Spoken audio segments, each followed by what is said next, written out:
Assalamualaikum warahmatullahi wabarakatuh. Saya di sini akan menjelaskan materi bab 7 meneladani dakwah Rasulullah di Makkah.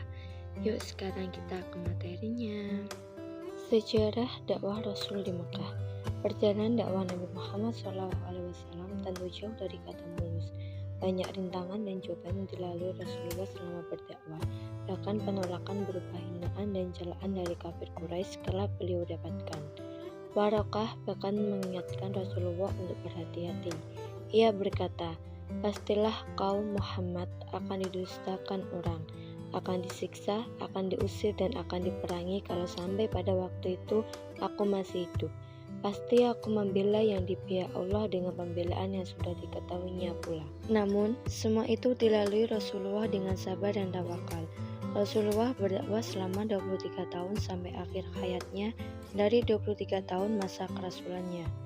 13 tahun dihabiskan Rasulullah dengan berdakwah di kota kelahirannya, Mekah.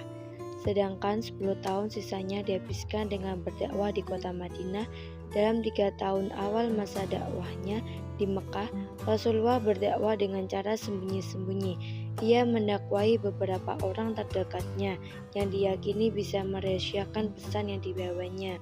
Adapun mereka yang pertama masuk Islam pada periode ini adalah Abu Bakar As-Siddiq, Umar bin Khattab, Utsman bin Affan, Ali bin Abi Thalib, Talha bin Ubaidillah, Az-Zubair bin Al-Awwam, Abdurrahman bin Auf, Abu Ubaidah bin Al-Jarrah, Sa'ad bin Abi Waqqas, dan Sa'id bin Zaid.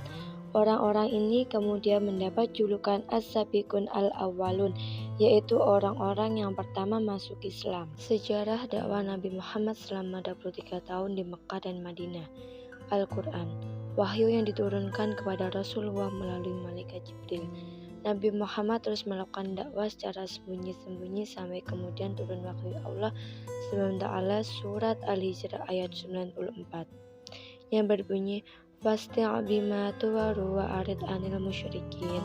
Artinya, maka sampaikanlah olehmu Muhammad secara terang-terangan segala apa yang diperintahkan kepadamu dan berpalinglah dari orang-orang yang musyrik.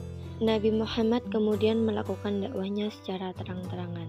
Beliau memulai dakwahnya dari Bani Hashim, keluarga terdekatnya. Namun hanya Ali bin Abi Thalib saja yang mau masuk Islam dan pamannya. Abu Talib bersedia membelanya walaupun ia belum mengucapkan syahadat. Banyak kafir Quraisy yang menentang ajaran Nabi Muhammad SAW, termasuk paman Nabi sendiri, yaitu Abu Lahab. Mereka melakukan segala cara untuk menolak ajaran yang dibawa Rasulullah. Bahkan mereka berencana untuk membunuh Nabi Muhammad SAW. Hingga akhirnya turun perintah Allah untuk hijrah ke negeri Habasyah, di mana ada raja yang adil di sana.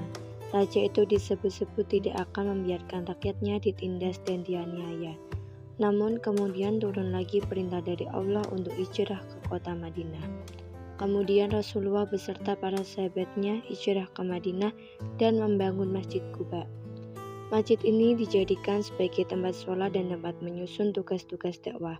Pembangunan Masjid Quba berjalan dengan lancar dan Nabi Muhammad pun turut mengulurkan tangan dalam menyelesaikan pembangunannya. Rasulullah berdakwah sampai akhir hayatnya, hingga akhirnya Rasulullah wafat pada hari Senin 12 Rabiul Awal tahun 11 Hijriah di usianya yang ke-63 tahun.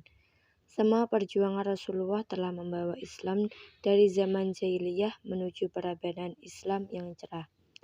Terima kasih dari saya. Apabila ada kesalahan, saya mohon maaf sebesar-besarnya. Wassalamualaikum warahmatullahi wabarakatuh.